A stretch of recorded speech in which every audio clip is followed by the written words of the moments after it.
Hi everyone, आज ये 26 अगस्त 2026 के इम्पोर्टेंट करंट अफेयर को डिस्कस करते हैं। So let's get started without any further delay. प्रश्न संख्या 1 से स्टार्ट करते हैं। हाल ही में ऑपरेशन इकोनॉमिक आउटकास्ट किसके द्वारा और किस देश के खिलाफ शुरू किया गया है? तो यह ऑपरेशन अमेरिका के द्वारा ईरान के खिलाफ शुरू किया गया है। इसका उद्देश्य की बात करते हैं तो ईरान पर कड़े आर्थिक प्रतिबंध लगाना और उसकी अर्थव्यवस्था की रीढ़ माने जाने वाले तेल व्यापार की सप्लाई चेन को समाप्त करना है, उसकी कमाई के जरियों को बंद करना है। इसके तहत उन सभी कंपनियों और देशों पर भी प्रतिबंध लगाया जाएगा जो ईरान से लेन देन कर रहे हैं। बात कर रहे हैं ईरान की, तो ईरान की राजधानी तेहरान है। वर्तमान में ईरान के प्रमुख मुस्तफा खamenei है, जो धार्मिक नेता अयतुल्ला खamenei के निधन के बाद बने हैं। ईरान की बात करते हैं तो ईरान में मरुस्थल भी है, इसको भी आपको ध्यान में रखना है, जिसका नाम दस्तलुत है और दस्त कबीर है, तो ये भी आपको ध्यान में रखना है। यहाँ पे एक वेलकोनो भी है जिसका नाम देमबंद है, तो ये भी आपको ध्यान में रखना है। ऑपरेशन नासर की बात करते हैं तो ईरान ने यूएसए और इजराइल के खिलाफ ऑपरेशन नासर चलाया था, जिसका अर्थ विक्ट्री होता है, तो ये भी आपको ध्यान में रखना है। नेक्स्ट क्वेश्चन में आते हैं। वर्क फ्रॉम एनीवेयर 2026 में शामिल होने वाला एकमात्र भारतीय शहर कौन बन गया है? तो मुंबई बन गया है। इस सूचकांक में मुंबई परिवहन, मौसम और काम करने की फ्लेक्सिबल वर्कप्लेस के मामले में उत्कृष्ट स्थान पर रहा है। इसका स्कोर 77 है, जो लंदन से बेहतर दर्ज किया गया है। कमजोरी की बात करते हैं तो वैश्विक तुलना में मुंबई का स्कोर इंटरनेट की ब्रॉडबैंड स्पीड और हैप्पीनेस के मामले में कमजोर रहा है। तो जब हम बात करते हैं वर्क फ्रॉम एनीवेयर इंडेक्स की, तो इसमें शीर्ष स्थान थाईलैंड की राजधानी बैंकॉक है। इस इंडेक्स में शीर्ष स्थान टॉप हासिल किया है। नेक्स्ट क्वेश्चन में आते हैं। 25 अगस्त 2026 को भारत में यूपीआई की कौन सी वर्षगांठ मनाई गई और इसका इतिहास क्या है? तो 25 अगस्त 2026 को यूपीआई की 10वीं वर्षगांठ मनाई गई है। यूपीआई का पूरा नाम यूनिफाइड पेमेंट इंटरफेस है। लॉन्च तिथि की बात करते हैं तो इसे भारत में आधिकारिक तौर पे 25 अगस्त 2016 को लॉन्च किया गया। संचालक संस्था की बात करते हैं तो इसको एनपीसीआई, जिसको national payment corporation of India द्वारा लॉन्च किया जाता है। भीम ऐप की बात करते हैं तो इसको भी आपको ध्यान रखना है, जिसका पूरा नाम भारत इंटरफेस फॉर मनी है, जो वर्ष 2016 में लॉन्च हुआ था, तो ये भी आपको ध्यान रखना है।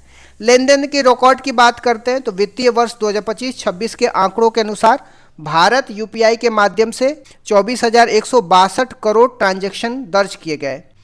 नेक्स्ट क्वेश्चन में आते हैं। पश्चिम बंगाल सरकार ने पूर्व सैनिकों अग्निवीरों के सहयोग किस नए आपदा प्रतिक्रिया बल के गठन की घोषणा करी है? तो इसका नाम अर्जुन वाहिनी आपदा प्रतिक्रिया बल है। इसके उद्देश्य की बात करते हैं तो यह बल केंद्र के एनडीआरएफ के तर्ज पर काम करेगा, जो आपातकालीन परिस्थितियों और प्राकृतिक आपदाओं से निपटने के लिए त्वरित कदम उठाएगा। कार्यबल की बात करते हैं तो इस वाहिनी में कुल 200 कर्मी होंगे, जिसमें भविष्य में सेवा मुक्त होने वाले अग्निवीरों को शामिल किया जाएगा। तैनाती के स्थल को भी आपको ध्यान में रखना है। इसके 100 कर्मी कोलकाता में और 50 कर्मी दार्जिलिंग में और 50 कर्मी दक्षिण 24 परगना जिले में तैनात किए जाएंगे। पश्चिम बंगाल के वर्तमान मुख्यमंत्री का नाम भी आपको ध्यान में रखना है। इनका नाम शुभेंदु अधिकारी है, इन्होंने इसकी घोषणा करी है। नेक्स्ट क्वेश्चन में आते हैं। नेशनल सिक्योरिटी गार्ड ने अपना पहला महिला कमांडो कन्वर्जन कोर्स कहाँ पे शुरू किया है? तो ये मानेसर हरियाणा में शुरू किया है। इसके उद्देश्य की बात करते हैं तो आतंकवाद विरोधी अभियानों में महिलाओं की भागीदारी बढ़ाना और उन्हें घातक हथियार संचालन व सटीक शूटिंग में विशेषज्ञ बनाने के लिए इस कोर्स की शुरुआत की गई है। कोर्स की अवधि को भी आपको ध्यान में रखना है। यह विशेष ट्रेनिंग कोर्स 12 हफ्तों का होगा, जिसकी शुरुआत 24 अगस्त से हुई है। पहले बैच की बात करते हैं। इसके पहले बैच राजस्थान महिला पुलिस कांस्टेबलरी की 5वीं बटालियन की 25 महिला कांस्टेबल को शामिल किया गया है। इसकी टैगलाइन और थीम को भी आपको ध्यान में रखना है। इस कोर्स की theme she who deserve lead रखी गई है, जिसका अर्थ है जो हिम्मत करती है वो नेतृत्व करती है। एनएसजी के इतिहास की बात करते हैं तो तत्कालीन प्रधानमंत्री इंदिरा गांधी के निधन के बाद 1984 के बाद देश में आतंकवाद से निपटने के लिए 1986 में अधिनियम के तहत एनएसजी का गठन किया गया था, तो ये भी आपको ध्यान में रखना है। नेक्स्ट क्वेश्चन में आ जाते हैं। आदिवासी भाषाओं और म्यूजियम संग्रहालय पर 3 दिवसीय नेशनल कॉन्क्लेव का आयोजन कहाँ पे किया गया है? तो यह मैसूर कर्नाटक में किया गया है, 24 से 26 अगस्त तक। इसके उद्देश्य की बात करते हैं तो इसका उद्देश्य नीति निर्माताओं, शोधकर्ताओं, विद्वानों, आदिवासी भाषाविदों को एक साझा मंच प्रदान करना। आदिवाणी प्लेटफॉर्म को भी आपको ध्यान में रखना है। इस कार्यक्रम के दौरान आदिवासी भाषाओं के संरक्षण के लिए आदिवाणी प्लेटफॉर्म और इसका iOS ऐप भी लॉन्च किया गया है। चैटबॉट जागो की बात करते हैं तो केंद्रीय जनजातीय मामलों के मंत्रालय ने इस अवसर पर अपना आधिकारिक चैटबॉट जागो लॉन्च किया है, जो उपयोगकर्ताओं की समस्याओं का त्वरित समाधान करेगा। एमओयू की बात करते हैं तो जनजातीय मामलों के मंत्रालय ने भारतीय भाषाओं के विकास के लिए central institute of Indian language के साथ एक समझौता ज्ञापन पर हस्ताक्षर किया, तो ये भी आपको ध्यान में रखना है। नेक्स्ट क्वेश्चन में आते हैं, हाल ही में किस राज्य ने अन्नपूर्णा सुपर 6 एलपीजी स्कीम शुरू करने की घोषणा करी है? तो तमिलनाडु ने अन्नपूर्णा सुपर 6 एलपीजी स्कीम शुरू करने की घोषणा करी है। इसके उद्देश्य को भी आपको ध्यान में रखना है। इसके तहत राज्य की पात्र महिलाओं को प्रतिवर्ष 3 घरेलू एलपीजी सिलेंडर मुफ्त प्रदान किए जाएंगे। कार्यप्रणाली की बात करते हैं तो यह एक रिम्बर्समेंट योजना है जिसमें लाभार्थी पहले सिलेंडर खरीदेगा और भुगतान करेगा, जिसके बाद सीधे उसके बैंक खाते में डायरेक्ट बेनिफिट ट्रांसफर के माध्यम से पैसा वापस आ जाएगा। योग्यता की बात करते हैं तो परिवार की अधिकतम वार्षिक आय 5 लाख से अधिक नहीं होनी चाहिए। लॉन्च तिथि की बात करते हैं तो यह योजना पोंगल त्योहार जनवरी 2027 से लागू की जाएगी। तमिलनाडु के मुख्यमंत्री थलपति विजय हैं, जिनकी पार्टी का नाम टीवीके है, जिसका नाम तमिल वेट्री कगजम बोलते हैं। केंद्र सरकार की उज्ज्वला योजना को भी आपको ध्यान में रखना। इसकी शुरुआत 2016 में हुई थी। केवल मुफ्त एलपीजी गैस कनेक्शन प्रदान करती है, सिलेंडर नहीं। जल जीवन मिशन 2019 का प्राथमिक उद्देश्य की बात करते हैं, जिसमें हर घर में पानी के बजाय सिर्फ नल का कनेक्शन प्रदान करना था। नेक्स्ट क्वेश्चन में आ जाते हैं, सुप्रीम कोर्ट ने अधीनस्थ न्यायपालिका की परीक्षा में बैठने के लिए अनिवार्य लीगल प्रैक्टिस की अवधि को घटा करके कितना कर दिया है? 3 साल के जगह पे 1 साल कर दिया है। कारण की बात करते हैं तो सुप्रीम कोर्ट का मानना है कि लॉ के छात्र अपने पढ़ाई के दौरान इंटर्नशिप में ही आवश्यक लीगल प्रैक्टिस पूरी कर लेते हैं, इसलिए अब 3 साल के लंबे इंतजार की आवश्यकता नहीं है। इसकी लागू की अवधि की बात करते हैं तो यह नई व्यवस्था अगले 5 वर्षों के लिए प्रभावी होगी, जिसके बाद इसकी समीक्षा की जाएगी। कमेटी की सिफारिश की बात करते हैं, इस छूट की सिफारिश बहुत पहले ही सेठी कमीशन द्वारा किया गया था, तो यह भी आपको ध्यान में रखना। बात करते हैं न्यायाधीशों की संख्या की, तो सुप्रीम कोर्ट की स्थापना के समय कुल जजों की संख्या 1 चीफ जस्टिस ऑफ इंडिया और 7 न्यायाधीश थे। वर्तमान में 1 चीफ जस्टिस और 37 न्यायाधीश हो गए हैं, तो ये भी आपको ध्यान में रखना है। नेक्स्ट क्वेश्चन में आते हैं, गोरखा मुद्दे के अस्थायी राजनीतिक समाधान के लिए केंद्र सरकार द्वारा किसकी अध्यक्षता में उच्च स्तरीय कमेटी का गठन किया है? पंकज कुमार सिंह की अध्यक्षता में केंद्र सरकार ने गोरखे के मुद्दों को अस्थायी समाधान के लिए उच्च स्तरीय कमेटी का गठन किया है। पंकज कुमार सिंह की बात करते हैं, ये भारत के पूर्व डिप्टी राष्ट्रीय सुरक्षा सलाहकार रह चुके हैं और लंबे समय से आंतरिक सुरक्षा के मामलों पर सक्रिय हैं। गोरखालैंड के मुद्दे की बात करते हैं तो पश्चिम बंगाल के पहाड़ी क्षेत्रों में लंबे समय से पृथक गोरखालैंड राज्य की मांग उठती रही है। कमेटी के कार्य की बात करते हैं तो यह कमेटी गोरखा की जनजातीय और भाषाई पहचान की सुरक्षा, उनके क्षेत्र में विकास और चाय बागानों में काम करने वाले दिहाड़ी मजदूरों की समस्या को अस्थायी समाधान तलाशेगी। नेक्स्ट क्वेश्चन में आते हैं, हाल ही में करनाल स्थित ICAR NBAGR द्वारा कुल कितनी नई स्वदेशी पशु नस्लों को पंजीकृत किया गया है? तो 16 नई पशु नस्लों को पंजीकृत किया गया है। पंजीकृत संस्था की बात करते हैं तो इसको भी आपको ध्यान में रखना है, जिसको national bureau of animal genetic resources Karnal Haryana ने इसे पंजीकृत किया है। कुछ नई पंजीकृत नस्लों को आपको ध्यान में रखना है, जैसे गाय की नस्लें उम्रदा, पेरियार, कोप्पल, महाकशली।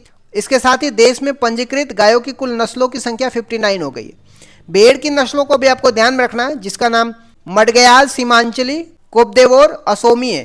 कुल भेड़ नस्लों की बात करते हैं तो 50 हो गई है।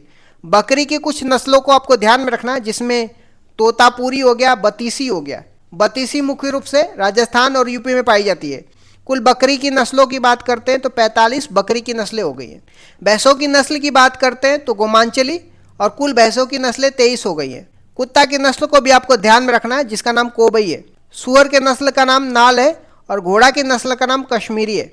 गधा की नस्ल का नाम ब्रज है और याक के नस्ल का नाम सिक्किम याक है। IVM लक्ष्मी गाय की बात करते हैं तो असम की देसी लक्ष्मी नस्ल की गाय ने इन विट्रो फर्टिलाइजेशन तकनीकी के माध्यम से पहली बार एक बच्चिया को जन्म दिया, तो ये भी आपको ध्यान रखना है। नेक्स्ट क्वेश्चन में आते हैं, किस IIT संस्था ने ड्राइवर को नींद आने का पता लगाने वाली smart car seat Intelli seat विकसित करी है? तो IIT मद्रास ने इंटेली सीट विकसित करी है। इसकी कार्य प्रणाली की बात करते हैं, यह सीट ड्राइवर के बैठने के तरीके, शरीर की स्थिति, थकान की स्थिति का पता लगाकर दुर्घटना होने से पहले अलार्म या चेतावनी जारी कर देगी। इसकी विशेषता की बात करते हैं तो इसके लिए ड्राइवर के चेहरे पर कैमरा लगाने और सिर पर कोई विशेष बैंड पहनने या त्वचा पर इलेक्ट्रोड चिपकाने जैसी किसी बाहरी गतिविधियों की आवश्यकता नहीं होगी। आ जाते हैं कुछ इंपॉर्टेंट वन लाइनर की बात करते हैं। वंदे मातरम अपमान दंड की बात करते हैं। राष्ट्रीय सम्मान का अपमान निवारण संशोधन विधेयक 2026 के तहत अब राष्ट्रीय गीत वंदे मातरम का अपमान करने पर भी कड़े दंड का प्रावधान किया गया है। दानवीर पहल की बात करते हैं तो ग्रामीण विकास और पंचायतों के सशक्तिकरण के लिए पंचायती राज मंत्रालय द्वारा शुरू की गई और इसी मंत्रालय ने पूर्व में समर्थ पहल भी शुरू करी थी, तो ये भी आपको ध्यान रखना। तो री लाइसेंस की बात करते हैं तो यह भारत में रेयर अर्थ एलिमेंट के दोहन के लिए एक्सप्लोरेशन लाइसेंस जारी करने वाला देश का पहला राज्य राजस्थान हो गया है। पीएम सूर्य सरोवर योजना की बात करते हैं तो देश में सौर ऊर्जा को बढ़ावा देने के लिए केंद्रीय कैबिनेट द्वारा 570 करोड़ रुपए का बजट मंजूर किया गया। पिथौरा पेंटिंग की जीआई टैग की बात करते हैं। गुजरात के राठ आदिवासी कारीगरों की इस पारंपरिक कलाकृति को जीआई टैग प्रदान किया गया। समुद्र मंथन योजना की बात करते हैं। यह पेट्रोलियम और प्राकृतिक गैस मंत्रालय की एक महत्वाकांक्षी योजना है जिसका उद्देश्य गहरे समुद्र के तेल, गैस या अन्य खनिज संसाधनों की खोज करना है। वर्षा अशोक अगलावे की बात करते हैं तो जियोलॉजिकल सर्वे ऑफ इंडिया के महानिदेशक पद पर पहली महिला बनी है, तो ये भी आपको ध्यान में रखना है। अल्लूरी सीताराम राजू इंटरनेशनल एयरपोर्ट की बात करते हैं तो प्रधानमंत्री मोदी ने इसका उद्घाटन आंध्र प्रदेश में किया है। वर्ल्ड वाइड वेब डे की बात करते हैं तो प्रतिवर्ष 1 अगस्त को मनाया जाता है। तन्वी शर्मा की बात करते हैं तो ताइपे ओपन बैडमिंटन टूर्नामेंट का खिताब जीतने वाले सबसे कम उम्र की महिला खिलाड़ी बन गई। सर्वश्रेष्ठ मृत अंगदाता पुरस्कार की बात करते हैं तो राष्ट्रीय अंगदान दिवस के अवसर पर सबसे ज्यादा मृत अंगदाताओं के लिए तमिलनाडु को देश के सर्वश्रेष्ठ राज्य का पुरस्कार मिला है। नशा मुक्त युवा अभियान की बात करते हैं। यह नशा मुक्त युवा फॉर विकसित भारत संकल्प है। इस अभियान का संबंध काशी घोषणा से है। एएन प्रमोद की बात करते हैं तो वाइस एडमिरल एएन प्रमोद ने भारतीय नौसेना के नए उप प्रमुख का पदभार संभाला है। सैटेलाइट बैटरी पावर बैंक 50 की बात करते हैं तो अंतरिक्ष स्टार्टअप टैकमी स्पेस द्वारा निर्मित यह पावर बैंक भारत की पहली फ्लाइट हेरिटेज का दर्जा मिला है। ग्लो झील की बात करते हैं तो यह अरुणाचल प्रदेश में और अरुणाचल प्रदेश की पहली और भारत की 101वीं रामसर साइट घोषित हुई है। टूर डी फ्रांस फेम 2026 की बात करते हैं। इस विश्व प्रसिद्ध महिला साइकिल रेस में हिस्सा लेने वाली पहली भारतीय महिला हर्षिता झाकड़ बनी है। गोवर्धन योजना बजट की बात करते हैं तो केंद्रीय कैबिनेट ने कंप्रेस बायोगैस के लिए गोवर्धन योजना के तहत 23,731 करोड़ रुपए के बजट को मंजूर किया है। स्मार्ट शहरी परिवहन समझौता की बात करते हैं। आंध्र प्रदेश के विशाखापट्टनम शहर ने स्मार्ट परिवहन प्रणालियों के विकास के लिए रूस की राजधानी मॉस्को के साथ समझौता किया है। ऑपरेशन त्रिशूल की बात करते हैं तो विदेशों में छिपे 274 भगोड़ों को 36 अलग अलग देशों से वापस लाने के लिए भारत सरकार द्वारा चलाया गया अभियान है ऑपरेशन त्रिशूल।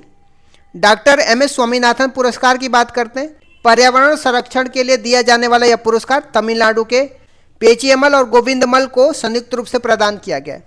सूरज कुमार की बात करते हैं तो फिजो वर्ल्ड यूनिवर्सिटी स्क्वैश चैंपियनशिप 2026 में भारत के लिए पहला ऐतिहासिक स्वर्ण पदक जीतने वाले खिलाड़ी बने। प्राकृतिक आपदा सूची में खतरे की बात करते हैं तो केंद्र सरकार ने देश के आधिकारिक प्राकृतिक आपदा की सूची में हीट वेव और लाइटिंग को शामिल किया है। ब्रिक्स 2026 की इंपॉर्टेंट बैठकों की बात करते हैं तो वर्ष 2026 के दौरान भारत के विभिन्न शहरों में ब्रिक्स की इंपॉर्टेंट बैठक की सूची इस प्रकार है। तो हम देख सकते हैं कि शिक्षा शिखर के सम्मेलन भुवनेश्वर उड़ीसा में हुई है। कृषि बैठक के सम्मेलन इंदौर मध्य प्रदेश में हुई है। आपदा प्रबंधन की बैठक पूरी उड़ीसा में हुई है। एंटी ड्रग्स की बैठक गुवाहाटी असम में हुई है। उद्योग मंत्री की बैठक जयपुर राजस्थान में हुई है। स्पेस वर्किंग ग्रुप की बैठक बेंगलुरु कर्नाटक में हुई है। ऊर्जा मंत्री की बैठक गुरुग्राम हरियाणा में हुई है। शेरपा की बैठक नई दिल्ली में हुई है। इस तरीके से मैंने कुछ इंपॉर्टेंट करंट अफेयर को डिस्कस कर दिया। Thank you so much guys, keep loving, keep supporting, bye bye, see you.